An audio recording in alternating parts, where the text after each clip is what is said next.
September 17 తెలంగాణలో అత్యంత వివాదాస్పదమైన రోజు. అధికార టీఆర్ఎస్ కు బీజేపీకి మధ్య విమోచనం లేఖ విలీనమా అనే దానిపై విభేదాలు నడుస్తున్నాయి. ఇదే అంశంతో ప్రభుత్వాన్ని ఇరుకున పెడుతున్న కమలనాథులు తెలంగాణలో బలం పెంచుకునేలో పడ్డారు. పార్టీ అధ్యక్షుడు అమిత్ షా ఇవాళ వరంగల్లో పర్యటించనున్నారు.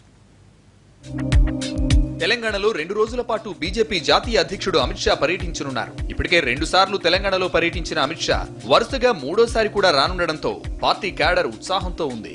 మధ్యాహ్నం 2:30 గంటలకు శంషాబాద్ ఎయిర్పోర్ట్ కు అమిత్ షా ప్రత్యేక విమానంలో చేరుకుంటారు. అక్కడ స్థానిక బస్టాండ్ సమీపంలో మోదీ జన్మదినం సందర్భంగా పార్టీ ఏర్పాటు చేసిన స్వచ్ఛ భారత్ కార్యక్రమంలో పాల్గొంటారు. అక్కడి నుంచి నేరుగా వరంగల్లో తెలంగాణ విమోచన దినం సందర్భంగా పార్టీ ఏర్పాటు చేసిన బహిరంగ సభలో పాల్గొంటారు. ఇప్పటికే సభ కోసం హన్మకొండలో భారీ ఏర్పాట్లు చేశారు.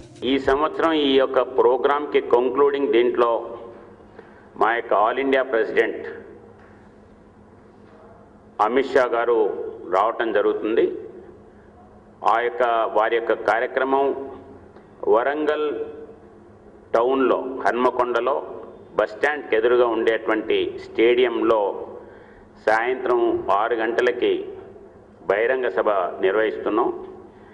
మేము తీసుకున్నటువంటి ప్రోగ్రామ్స్ అన్నిట్లో కూడా ప్రజల నుండి మంచి స్పందన వస్తుంది. సభ తర్వాత రాత్రి తిరిగి హైదరాబాద్ చేరుకుంటారు షా. టూరిజం హోటల్లో రాత్రి బస చేస్తారు. ఈ సందర్భంగా పార్టీ ముఖ్య నేతలతో సమావేశమయ్యే అవకాశాలున్నాయని పార్టీ వర్గాలు చెబుతున్నాయి. పార్టీలో ఇటీవల జరిగిన పరిణామాలు, పార్టీ రాష్ట్రంలో విస్తరించడానికి ఏం చేయాలి అనే అంశాలపై సీనియర్ నేతలతో రాత్రికి హోటల్లో సమావేశమయ్యే అవకాశాలు ఉన్నాయి. ఆదివారం ఉదయం 10 గంటలకు ఆయన ఢిల్లీకి తిరిగి వెళ్లనున్నారు.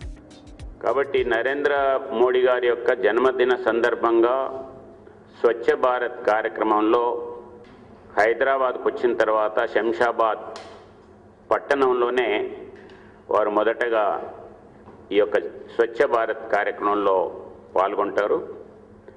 ఆ తర్వాత ఇక్కడి నుండి డైరెక్ట్గా వరంగల్ వెళ్ళి వరంగల్ పబ్లిక్ మీటింగ్ పూర్తయిన తర్వాత తిరిగి నైట్లో రేపు రాత్రి 17 రాత్రి ఇక్కడికి చేరి నైట్లో ఇక్కడనే బస చేసి ప్రొద్దున తిరిగి ఢిల్లీ వెళ్లటం జరుగుతుంది.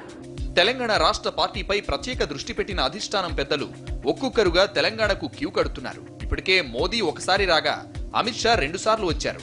ఇప్పుడు ముచ్చటగా 3వ సారి పర్యటిస్తున్నారు.